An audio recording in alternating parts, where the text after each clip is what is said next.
three people who never died. In the annals of biblical history, there emerge remarkable figures whose stories defy the finality of death. At the top of this extraordinary list stands Elijah, a name etched in the sacred scrolls with golden letters. Amidst one of Israel's bleakest epochs, God summoned Elijah, a prophet destined for greatness. In those dark times, when the reign of King Ahab cast shadows over the land, Elijah stood as a beacon of unwavering faith. Hailing from the Trans-Jordan region, specifically Gilead, he bore the title of Tishbite. Although no dedicated book bears his name, his confrontation with Baal's prophets atop Mount Carmel immortalized him in the annals of courage. King Ahab, ensnared in the webs of idolatry, plunged Israel into the abyss of misrule. Yet Elijah embodied an exceptional dominion, devoid of political entanglements or royal affiliations. He possessed a rare gift, the ability to speak truth to earthly power without succumbing to manipulation or deceit. Fearless and resolute, Elijah fearlessly proclaimed the truth, transcending the sway of earthly rulers. His allegiance was to a kingdom far greater, a kingdom whose objectives were as noble as they were divine. His life's journey seemed to culminate in adventures that bordered on the heroic, yet his heart remained humble, his spirit unyielding. But in the grand tapestry of his existence, a moment of unparalleled significance awaited him, a departure from life, yet not through the gateway of death. Elijah's departure was a divine translation, a rare occurrence unbounded by mortality. Though the specifics of this celestial transition remain veiled in mystery, it is evident that God had intimate conversations with Elijah about his imminent departure. 2 Kings 2-112 captures the climactic scene. Picture this. As the Lord prepared to elevate Elijah to heaven, he, accompanied by his faithful protege Elisha, traversed the ancient paths from Gilgal. It was a journey earmarked not by sorrow, but by the divine presence, heralding an imminent whirlwind, an ascent into the very embrace of God. Elijah's destination was not only predetermined by the divine, but it was infused with profound purpose. The Jordan River loomed ahead, a symbolic threshold separating the mortal realm from the divine realm. With each step toward the Jordan, the air crackled with anticipation. Elijah's swift stride mirrored the urgency of the moment.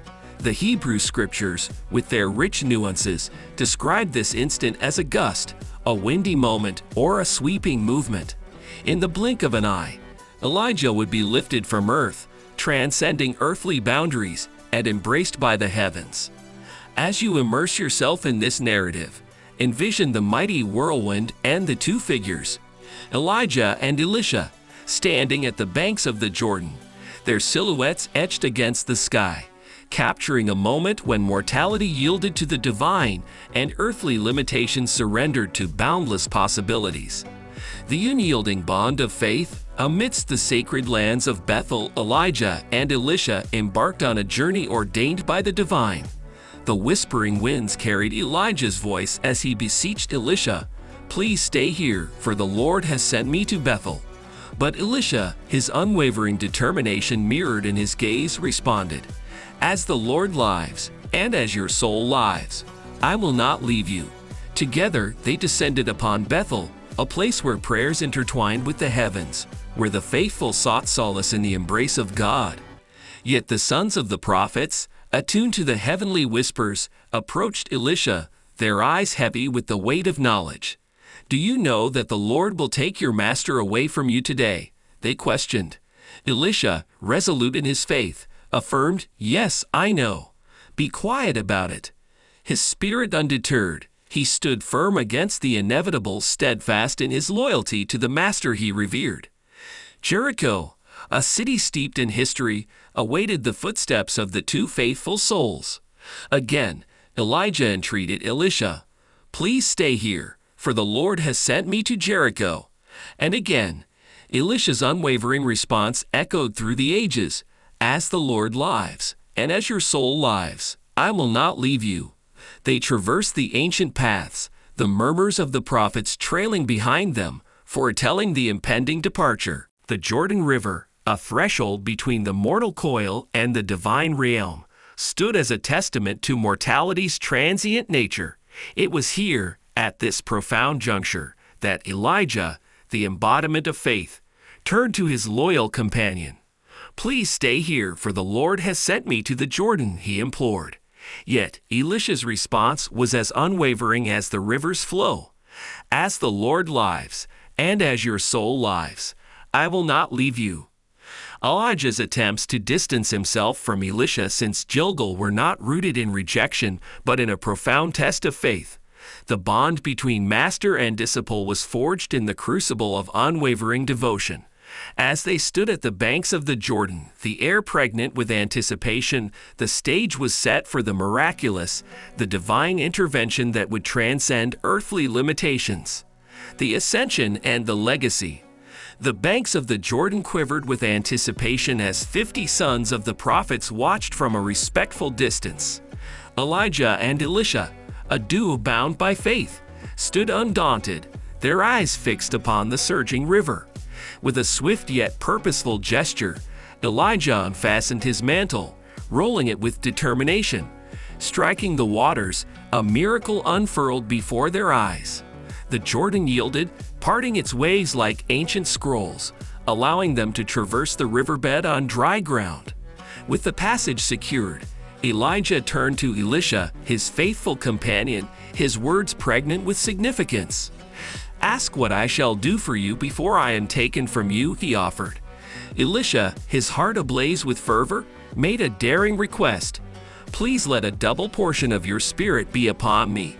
Elijah, recognizing the weight of this entreaty, acknowledged its difficulty.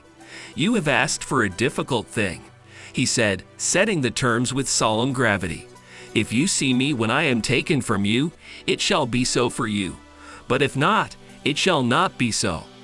In this moment, reminiscent of the Red Sea's miraculous parting in ages past, the Jordan bowed in submission. The waters, touched by the divine, granted safe passage to the two faithful souls. Elijah's demeanor, marked by humility and love, sought to leave a legacy of wisdom and grace.